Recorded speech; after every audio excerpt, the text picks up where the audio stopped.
But according to recent research by Forbes, this problem has begun to ease, with more than a fifth of FTSE 100 company directorships now being held by women. This is of particular interest when all evidence suggests that female-run businesses tend to perform better.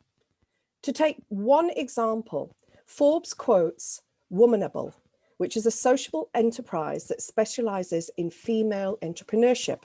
And it looked at growth achieved by male and female-owned companies almost over a 20-year period. The businesses owned by women posted average growth of 72.3% over that period, while male-owned firms managed just 45.1%. When questioned further with regards to their rise within the ranks, many mentioned having a reliable and strong business mentor and knowing the difference between good and bad advice. As the saying goes, talk is cheap, but good advice is priceless. There are a lot of people out there who mostly mean well and will offer advice in your business and in your personal life. But we can't take everyone's advice, and not everyone's advice is necessarily right for you and right for your company.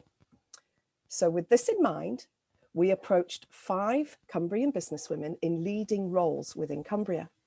We posed the same question to each of them. What is the best and worst business advice they had been given throughout their careers? I would like to introduce our panel to you. And again, thank them for taking the time out on International Women's Day. And I know they have busy diaries, and I'm very, very grateful because I know more than one of them had to rearrange their diaries to be with us this morning. And thank you very much for that. So without further ado, I would like to start with my boss, the one and only Suzanne Caldwell, Managing Director of Cumbria Chamber of Commerce. Morning, everyone. Morning. We have Emma Porter, Construction Managing Director of Story Contracting Limited. Jayne Moorby. Where's Jayne? I can't see Jayne. She's waving. Right. Jayne Moorby, Marketing Manager of Oxley Group. Daniella Hope, Director of Lake Districts Hotels Limited. And Joanne Holborn, Partner, Head of Employment Law and Training at Baines Wilson LLP. Good morning, everybody. And again, thanks for being here today. Right, to get to it then, I'm going to start with Suzanne, and I'm going to ask each of you in turn to take a couple of minutes to introduce yourselves, give us a couple of career highlights, and tell us a little bit about your journey to the current role that you are in, starting with Suzanne. Oh gosh, right. Well, I did industrial economics at university, and I knew that I wanted to work in business. I'm entirely sure what. And so I applied for a number of jobs and went to work for Lucas in making them parts for cars. I didn't personally make parts for cars, although we did have to do our first week in the machine shop, which was quite interesting. And then I had a number of roles in multinationals, doing a lot of international travel, which was interesting, but not as glamorous as it's made out to be most of the time. Although I did have quite a lovely time, I have to admit. So that was great. And eventually I wended my way via an MBA to Business Link as a business advisor, became a manager there. And then when Business Link was regionalised, I moved to the Chamber of Commerce, where I've been for the last 14 years. Lovely, thank you very much. Joanne, can we move on to yourself? Yes, morning everyone. So, well, not surprisingly, I did a degree in law, and I really didn't like law when I did my my degree. So I wasn't going to be a lawyer, but I did various different jobs, some in hotel management, and then eventually I got a job in Hartlepool Magistrates as a magistrate's clerk. Really enjoyed that, and then decided at that point that I would go back and do my professional qualifications, and then since that time worked in a number of firms in the northeast, very early on realised that employment law was my thing. Was involved in a number of armed forces pregnancy dismissal cases as a trainee solicitor, and basically went on from there. Ended up leading the team for EF Northern before moving over to Cumbria 13 years ago, and joined Baines Wilson at that point. And you know, we basically advise businesses on all things employment law, as well as obviously other colleagues who do other areas, but employment law is definitely my thing. Fabulous, thanks Joanne. Emma, over to you. Thank you. Yeah, I'm Emma Porter. I'm Managing Director at Story Contracting. Yeah, I was definitely not going to work in construction right up to university. I did psychology at university because I still was totally adamant I wanted nothing to do with construction and the family construction company. Then I agreed to help work at a football club at Carlisle United just one day a week whilst I decided what my proper job was going to be after university, but really liked it and liked operations, and quickly got sucked into kind of that being 6 or 7 days a week and not just one. So then I was head of operations there for a couple of years, and it gave me a really broad view of different parts of business, and I kind of got a feel for what I like, and I like operations. I like doing lots of things at once. Then I was tricked into working for the family business by Dad in the land and development team. Really liked the team, didn't like the work because it was too slow in planning, but kind of started to get a bit of a feel to think, oh, actually, this family business thing actually might not be that bad. Then I worked in business development and a couple of different roles. Then decided, oh, you know what, actually, if I am going to work here, let's really commit and do it properly. And I felt like I needed both an executive education and outside experience. I went to INSEAD to do my MBA in France, which was amazing. I was kind of CEO of my group project, president of Family Business Club. It really kind of made me realise I've got kind of some leadership potential. That's not just because I'm the only one that wants to be the leader in the group, but actually in a group full of people who want to, I've got some, I'm quite good at that. So that was great for my confidence. Came back and joined Arup. Arup are just a fantastic company, kind of multidisciplinary, really global, really kind of just felt like I'd found my tribe, and was there off and on for 6 years. I led the advisory services team, developing kind of advisory services in Cumbria for Arup. So initially I was part of the London team, but I wanted to come back to Cumbria because by this point I'd had 2 small children. Then about 2 years ago, I agreed to come back to the family business, initially as construction director, but fairly quickly, about 3 months in, was made managing director. And that's where I am now. So that was fast, but quick route to where I've ended up where I am now. And yes, I really a few years. yeah. Wonderful. Thank you so much, Emma. Danny. Hi. Can I just say, if I can't get my words out, it's because after 2.5 months of having young children that have finally gone back to school today, hooray, I'm slowly getting my head in the right place for being a business person again. So I feel a bit rusty, to be honest. It's a bit of a funny feeling. So anyways, and then I've just seen Maureen Whitemore's on this Zoom today, Yep, and it just brought back memories of when I was about 14 or 15 and thinking, I don't want to do A-levels. And Maureen was at, having dinner over with my mum and dad, and she was saying, you need to do your A-levels, it's what you need to do. And I remember that story now, and so I decided, let's go and study. Wasn't really academic, but did my A-levels, went to university and did marketing management. Then after that I did a master's in digital marketing. And it's funny because at the time when I was doing that, you know, I felt really like on board with everything in digital marketing, but things move so fast in digital, and already it's like everything that I've learned then is out of date. It's really hard to keep on top of it all. So after I finished university, I went and worked for cooperative funeral care for a year, which was a bit of an unusual job. And then I worked for the Hut Group, which is £1 billion company now, which wasn't back then when I was working for them. So it's quite interesting to see how they've develop their business. And then I've been in the family business for 10 years now. So yeah, just growing up with my family, didn't really want to be in the family business to start with. And then eventually I was like, well, coming back to Cumbria, it's probably the best thing to do, isn't it? And yeah, so I'm quite happy here. Yeah, taking charge or trying to. It's hard with my mum. She's a very strong-minded person, so we put heads trying to agree on something, but it all comes to fruition in the end. So yeah, we have a good time doing it. Brilliant. Thank you so much, I Danny. think Daniella and I have a lot in common. Oh, yes. I was actually thinking the exact same thing Yeah. when Danny was talking. When we first met, me and Emma, we've only met a couple of times, but we instantly were like, oh yes, and that. And that. Yes, I see you. Can we have more time to dissect this? Yeah, exactly. Oh, lovely, lovely. Jayne, what about you? Hello, everybody. So I'm a proud Barovian. Went off to university in Lancaster and studied marketing.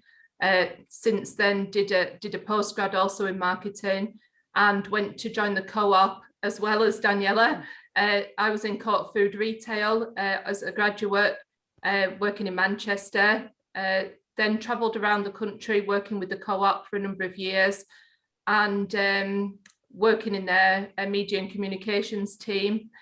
And then in 2006 decided I wanted to relocate back to Cumbria, and had a total switch of industry from food retail to defence and aerospace. I work at Oxley now in Ulverston, and it was a real culture shock having that move from food retail into defence, which is such a male dominated industry. And in my first year, I went to a defence land vehicles exhibition, and I can honestly say it's the only place on earth where there's a queue right round the building for the gents' toilets and no queue for the ladies' toilets. So I do a lot of work here at Oxley in developing the Women in Aerospace and the Women in Defence charters, and promoting opportunities for young women in those two areas. Wonderful. It sounds like there's a lot of relocating back to Cumbria and realizing that Cumbria is definitely the place to be and bring up families and have careers. That's wonderful. Thank you so much.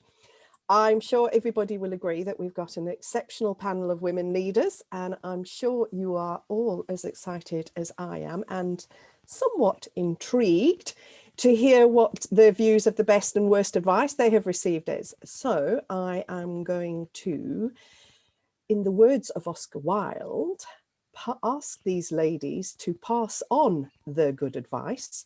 I'm going to turn to our first panelist, Suzanne, and ask you, Suzanne, what was the best business advice you received? Oh gosh, I found this question quite hard because I think I've been given quite a lot of good advice over the years by a lot of great people, but I've narrowed it down to one that I haven't always stuck to, although I have always tried to, because I take things very personally and I get quite emotional about things, and so I think one of the best pieces of advice I was given, and as I say, I haven't always managed to stick to it, however hard I've tried, is to ask yourself, does it really matter? And how important is it in the grand scheme of things? And do you really care what that person says or thinks about you? So that's not to say that sort of switch off and go, well, I'm not going to bother, because that's one of the things that really winds me up about people. But I would say, well, actually, the things that really matter are things like not letting your colleagues down and always trying your hardest. But that said, as I say, does it really matter? How important is it? And do you really care what their view is? All right, thank you. Thanks so much. Joanne, your best bit of business advice? Well, it's kind of a bit of business advice and a bit of life advice, I think. I also struggled with this, with the questions, I have to say. But as I mentioned, I was a trainee clerk in Hartlepool, magistrates clerk, and when I was doing my training, well, as you can imagine, it was a very male environment. The clients were mainly male, and certainly all the solicitors in the courtroom were male. And so I kind of sat and watched courts for quite a period of time before I was going to be let loose on my own. And there was one particular solicitor who, he was coming up to retirement. He was a very kind of wily old fox, and certainly if you were one of the clients, he was the person to have in your corner. But I noticed with kind of the other clerks, he had quite a manner about him to kind of get what he wanted. So I was quite worried about kind of facing him when I was running court on my own. So I kind of chatted to my mum about it, and her piece of advice to me was, well, just be true to yourself, do what you think is right, essentially. So the day dawned when I was running my first court, and as you can imagine, I was very nervous, and I had quite a complicated application for him, and he was basically trying to bully me into doing something I didn't think was right. So I stuck to my guns, I stuck up to him, I was shaking, and you know, he did keep on trying to persuade me why I was wrong, made efforts to undermine me, and I did just keep sticking to what I thought was right, and he didn't get his application. And from that day on, though, I didn't have a single problem with him, and he always treated me with respect after that moment. And ultimately it was his firm who offered me a training contract, and the kind of rest is history. But you know, I always remember that kind of moment, and it stuck with me throughout my career. And I think if you do nothing else, if you stick to your own kind of principles, whatever you're doing in business, you can't go far wrong, really. So I've done that throughout my career, and it stood me in good stead. So I got my mum to thank for that. Words to live by from me mum. Yeah, absolutely brilliant. Absolutely brilliant. Fantastic. Jayne.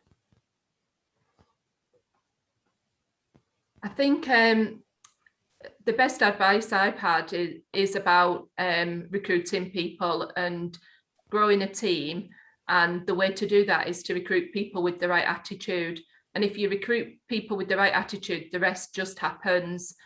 And of course, qualifications and experience are important, but what we're really looking for is people who are enthusiastic and positive and have that real can-do attitude.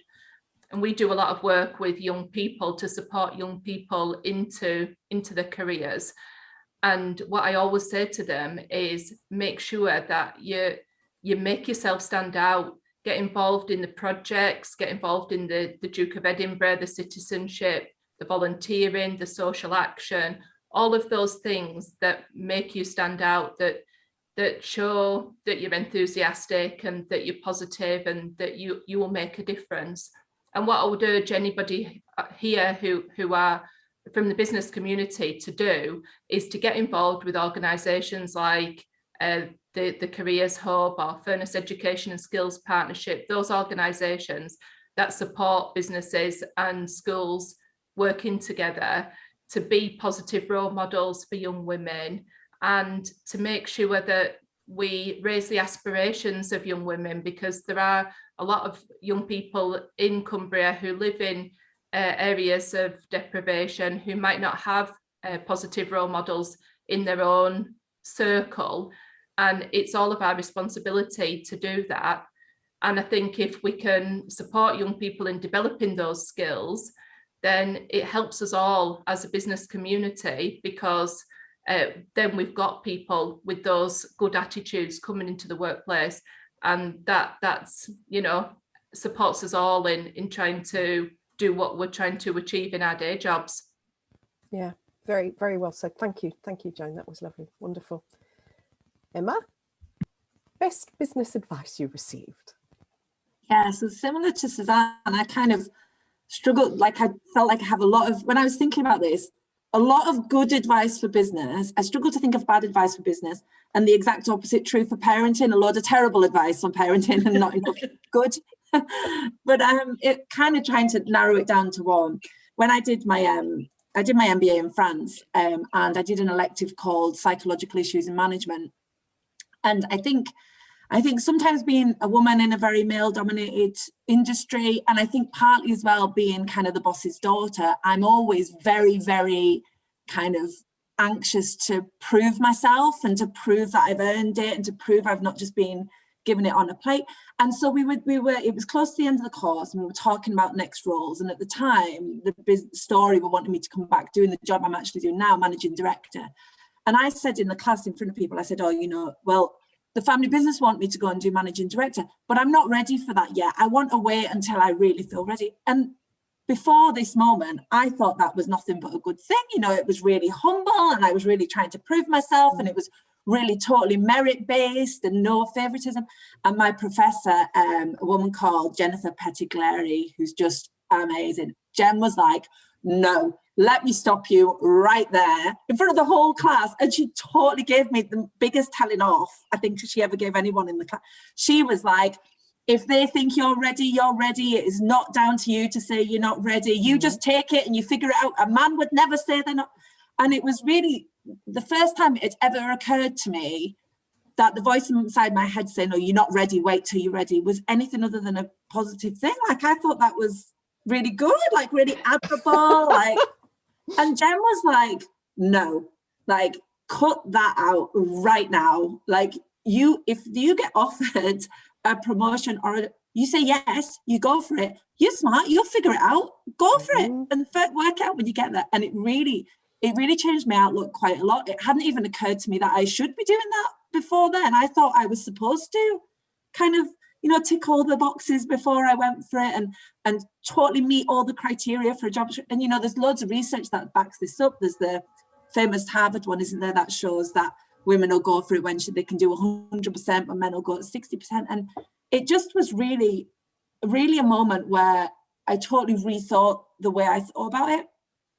And you know, from then on, it's hard to do mine. I still struggle with this a bit. I still feel like, well, I'm not ready yet. But I can hear Jen in the back of my head saying, nonsense, you're ready, go, you're working out. And that was a big change for me. Kind of when I was offered things at Arup, maybe I can remember Darren once saying, oh, if we win this, can you be project manager? And in my head, I was thinking, I haven't got a clue how to be project manager on that. But I knew by then I was like, well, I know I'm supposed to. I was like, yep. And inside thinking, oh, God. But, you know, I figured it out. And I did as good a job as anyone else who would have been project manager. So, yeah, that was a big bit of really good advice for me. One of the interesting things that kept coming up when I was looking for research on advice and stuff like that was specifically to women is, and it was very pertinent to what you're talking about here, is the whole issue of imposter syndrome, that women will not take a job because they feel that they're not at that stage to, where a man will jump in feet first and learn as he's going along. So I think that is really, really interesting what you're saying there. Thank you. Thanks so much, Emma. Yeah, thanks. Danny, what's the best advice you ever received? Don't you think as well, just on good advice and bad advice? So good advice can be bad for some situations and the same with bad. So whatever any of us say, some of us are going, well, that doesn't always apply because there's always situations where it is good or it isn't. My advice is quite simple, and you've probably heard it before, but it's the phrase, keep it simple, stupid. And I just think it's one of those mantras that you can apply to like everyday life or business. And it just, you know, if you're feeling a little bit unsure about what you're doing, or you've lost your focus, or, you know, there's too many things coming at you, then keep it simple and remember what the end goal is. You know, I think as well with social media, because I love social media, but it's so distracting and there's so many other people doing what you maybe want to be doing, or, you know, you can look at all these things and think, oh, I should be doing it like that. No, I should do it like that. And I think you just have to remember what your whole reason for doing something is. Keep it simple, remember your end goal and just aim for that. And whether it's to make a profit, you know, so that you can keep your business afloat, you can invest in your business, look after your team. And then once you do, you know, because that's basically our goal is, because we're a for-profit business, you know, you look after what the business is all about. And once you've done that, then you can start thinking about all the other nice things that you'd like to do, you know, all the extra bits. come after that. So I just think keep it simple, focus on the end goal, and then you can do all the other things as well once you've got that all sorted. Excellent. Thank you so much. Thanks, Danny. Really appreciate that. I can tell you that one of my favourite sayings, and I've got absolutely no idea where it comes from, is don't base your decisions on the advice of those who don't have to deal with the results. So with that in mind, your next question, and this is a bit of a twofold question, is what is the worst piece of business advice you've ever received? And how did you come to know it was the worst piece of advice? And I'm going to pick on Suzanne again to kick us off. Well, again, I really struggled with this because I actually couldn't think of any bad advice that I'd ever been given. I was planning to cheat on this. Given that it's our event, I thought, well, that's just tough. I'll just say what I like. And I was going to give you my most memorable, which I still... So my first job, as I say, was in the car industry in the mid-80s. And as part of that, I used to have to go out there around the car plants. And in all the car plants, they have these sort of metal grid walkways in the factories. So one of the other girls said to me before I went on the first trip, she said, they keep making you walk on those so they can look up your skirt. So either wear trousers or leave your knickers off.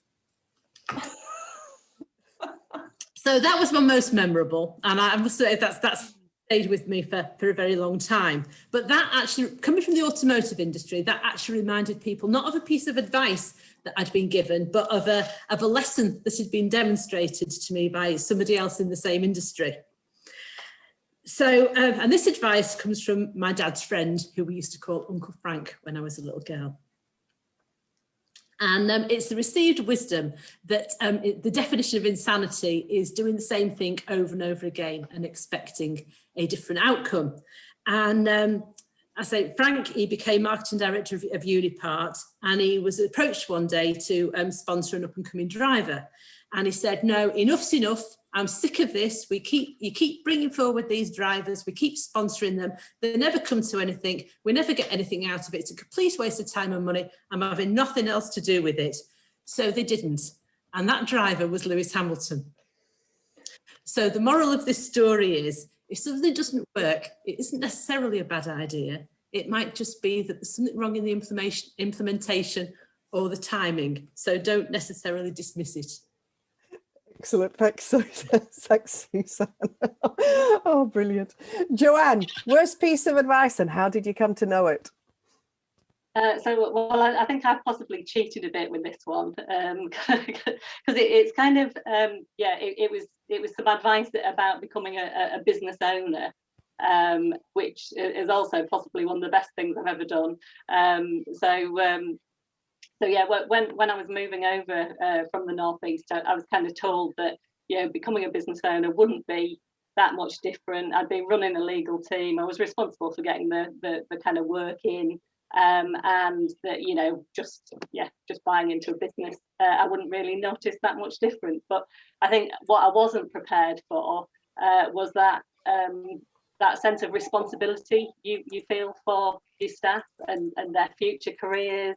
And making sure you have a good working environment and all of those extra things that I think until you've sort of jumped in at the deep end, you kind of don't realise quite what it's like. So I mean, I was lucky. I was joining an established business. I've got partners to talk through the difficult decisions and things with. But yeah, I didn't really understand quite what it was going to be like in terms of the difference when I first joined.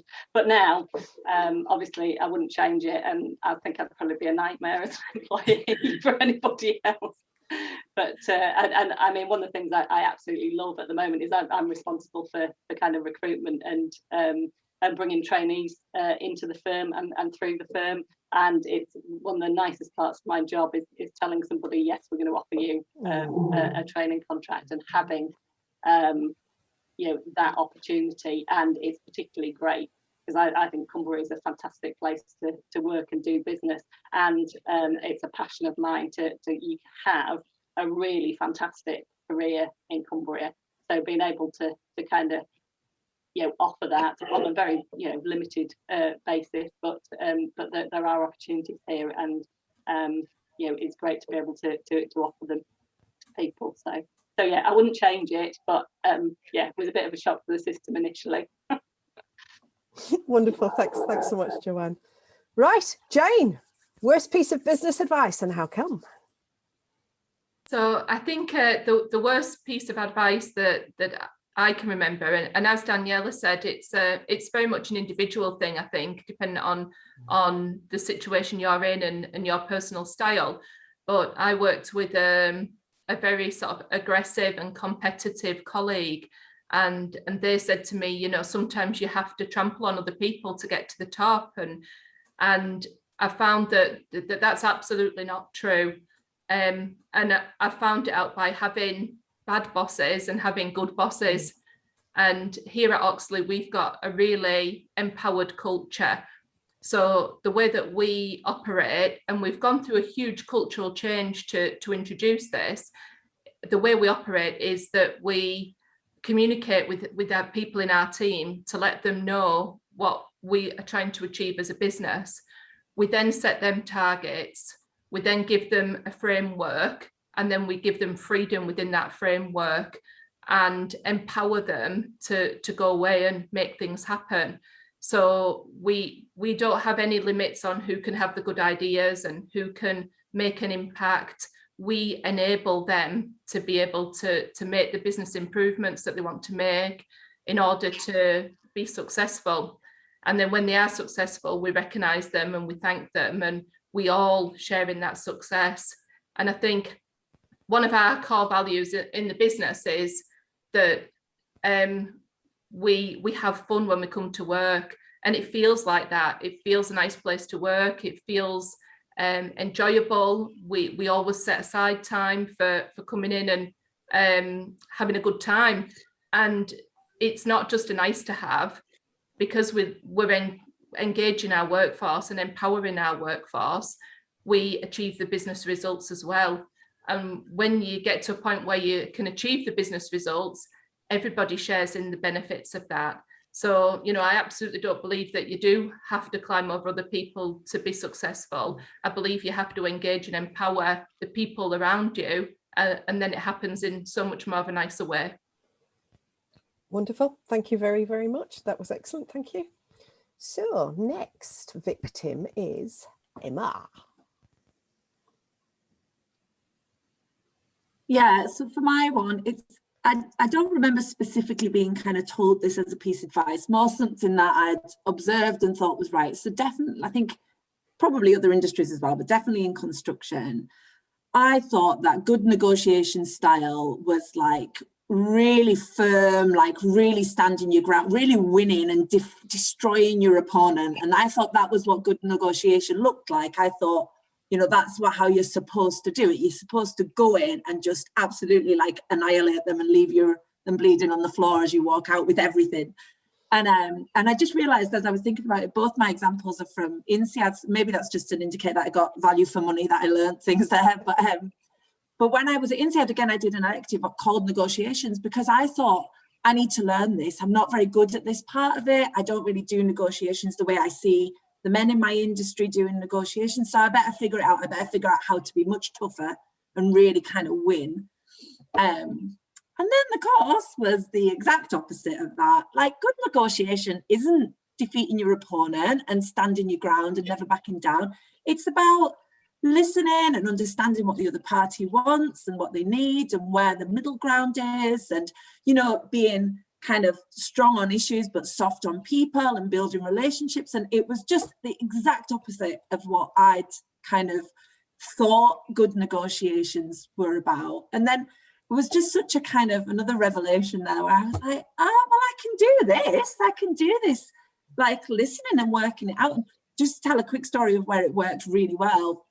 We did, after the floods in Carlisle, McVitie's are one of our clients, and they'd been flooded twice. And of course they were starting to think, well, what do we do? Do we move? Do we, we can't just afford to keep rebuilding the factory. And so us and the designer we work with, Clutton's, had come up with a design to almost do a waterproof kind of wall around the outside edge. So the client needed it done by Christmas, and it was quite a big project, and we couldn't possibly get it all done by Christmas. So we were going into this meeting, and previously, before I'd done this course, I think contractors would have gone to that meeting really with the mindset of like, it can't be done in that time. You know, they're bloody daft if they think it can. We need to go and tell them it cannot be done in that time unless you want to pay a fortune. But instead of going in the traditional kind of negotiating, actually just standing our ground and getting our point across, I wanted to kind of go in a much more of a, well, let's try and understand what the drivers are and what people want. And so we went with completely different approach of like really listening, really kind of understandable. Why does it need to be done by Christmas? Why, you know, 5 whys, really getting to the bottom of it. And it turned out that what it actually was that in their insurance, they wouldn't be covered after Christmas if they weren't protected for something like 1 in 100-year flood. But when we walked the perimeter of the site, it's on quite a slope. So actually only part of the wall needed to be done for 1 in 100-year flood, and the rest was 1 in 1,000-year. So by listening, we got an option that it totally fitted the client. The client's needs were completely met. We were able to program it. It didn't cost them a fortune. Like if we had to do it in that time, we'd have had to do it overnight, and it would have cost them a fortune. And and all the guys kind of on the team were like, whoa, what just happened there? Like that was amazing. Like we got what we wanted and the client's happy. Like that doesn't happen. And it just was and since then that happens every time. Like it just was such a kind of a different way, and a realization that impression, it wasn't so much advice, but it definitely was a style I'd witnessed is not the right way to do negotiations. I completely agree with you. And it's funny, you talk about the fact that you listened. And I can remember when it came to networking, you were told when you go to networking, the meaning of being networking is telling people as much as you possibly can, get it out of your mouth as quickly as you can, what your business is, what you can do for them and everything. And then you start learning to be a good networker. You have to listen, actually, and that's the key to networking, as it is with negotiation. Fantastic. Thank you very, very much. Danny, over to you. Well, so probably sounds a bit controversial, but I think the worst advice, I mean, and again, I found this quite hard to think of what should I say, is probably that the customer is always right. And I think it is controversial because if you're a customer, you think, well, that's my opinion. So yes, it is right. And that is totally true. But say, for instance, in hospitality, we get hundreds of people coming through our doors of the hotels, restaurants, bars every day, week, month. And you can't please everyone. So you do get the odd, moan and groan and complain every now and then. And that's fine. Yeah, you can't always make everyone happy, but also you have to remind yourself and the staff as well, because they take the brunt of it, that the customer isn't always right. I'm afraid you make them feel like their opinion is right and it's right to them, but I'm afraid it doesn't always apply to the business. We're not going to change the way we do our entire business just because that one thing didn't suit you that day. And that's not to say again that you should be so arrogant either that you think I've got it perfect, I'm not listening to you. You take everyone's opinions on board and you listen to them, and you make a note, don't you? But you can't possibly keep changing every time someone says, well, I didn't like this and I don't think that's right and the way you did that, because you just wouldn't get anywhere. You've got to be sure about what you're doing, and of course take note of what they're saying. And I think as well, I've only just read that the book Dale Carnegie's How to Win Friends and Influence People, so I'm sure a lot of you have read it, and if you haven't, you should, because there's loads of great advice in there. And I think a lot of it applies, like what Emma was just saying as well, in negotiating. Exactly Emma's story of, there's the old-fashioned way of doing it, or there's the way of listening to what people want and then, trying to come to a conclusion. In my story, the principles that he makes in his book, have others believe your conclusion is their own, and also that it's a great basis for getting around the statement when faced with a disgruntled customer, so that you can sort of make them feel like you're listening. Yes. That's obviously what you want to happen. You're listening to them and you'll take on board what they're saying, so that we can try and work something out. I think you and Emma probably got a little bit more in common than just both working for family businesses, because both of what you were saying was definitely based around you've got to listen to people. At least if they feel like they're being heard, then you know that's 50% of the battle won to start off with. Thank you very, very much to all the panel, and I'm sure that everybody that is listening found your answers both informative and inspirational. And I'd just like to again say thank you to the five of you. It's just absolutely wonderful to have the quality of women in business and in leadership roles in Cumbria that we do have, and especially lucky that we have got women in those roles that are as open as you guys are to sharing your insights. So we're going to move on to the part of the event where the panel gets to ask you questions. Now, again, for those that weren't sure, there's two ways that this can get done. The first way is to put one of the hand responses on if you have got a question for the panel. And I know we have got one already. No, I can't see it. The other one is if you've got a question that you don't want to directly ask, that you'd like me to ask on your behalf and maybe remain anonymous, by all means, pop that into the questions for me and I will ask the panel. Now, just quickly scooting through, there was...